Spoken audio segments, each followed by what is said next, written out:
ଭଲ ଗୁରୁ ଦକ୍ଷିଣା ଦେଇଦେଲୁ ରେ। ସାରେ ଏକଲଭ୍ୟ ମୁଁ ନା ବେ ତା ବୋପାଟା ତୁ ଆଜ୍ଞା ମୋରି ପାଖରୁ ଟ୍ରେନିଂ ନେଇ ମୋ ଝିଅ ପାଖରେ ସାରି ପାଦ ଧୂଳି ଯା ନା ଆପଣ ଗୁରୁଜନ ଲୋକ ପାଦ ଧୂଳି ମୋ ଏରିଆରେ ନେଇ ଚିଞ୍ଚି ଦେବି ଭାଇ ନା ଗୋଟେ ଅସୁବିଧା ତୋ ଭଳିଆ 10-15 ଯୋଗ୍ୟ ଶିଷ୍ୟ ମୋର ଜନ୍ମ ହେଇଛି। ଆଜ୍ଞା ତୁ କାଇଦାରେ କ'ଣ କରିଦେଲି ମୋରି ଭାଡ଼ିରୁ କୁକୁଡ଼ା ଚୋରି କରି ମାରି ଶେଷରେ ମତେ ପର ଧରେଇଦେଲୁ। ବା ଭଲ କରିଦେଲୁ ବାପା।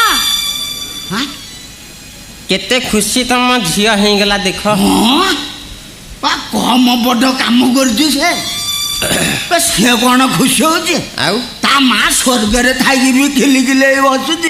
ମା ଶାଶୁ ମା ଲ ଜୁହାର ଲ ସିଏ ସେମିତି ନବ ନାଇଁ ଆଉ ବେ 2-4 ଘେରା ଶାଶୁ ମା କହି ଗଡ଼ିଯା ବାପା ଲୋ ତାଙ୍କର କିଛି ଦୋଷ ନାହିଁ। ଆ ଭିତରେ ତାଙ୍କ ଲଗେଇ ସାରିଲୁଣି। ହଁ ଘନିଷ୍ଠ ଲଭ୍ କଲା ଆଉ କ'ଣ କରିବ କାମ ବଢ଼େଇ ଦେଇଛୁ ବୋଧେ।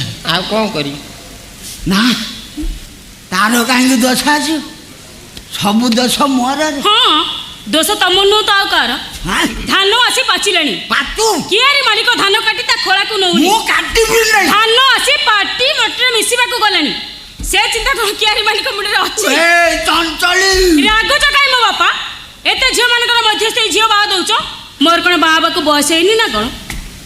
ଏଡ଼େ ବେଲ ଜାଣି ହେଇଗଲୁ ବୋପା ମୁହଁ ଉପରେ ବାହାଘର କଥା କହିପାରୁଛୁ ମା ପେଟରେ ମରିଗଲୁ ନାହିଁ ବେ ଲାଜ ସରମ ସବୁ ପୋଡ଼ି ପାଡ଼ି ଖାଇଦେ।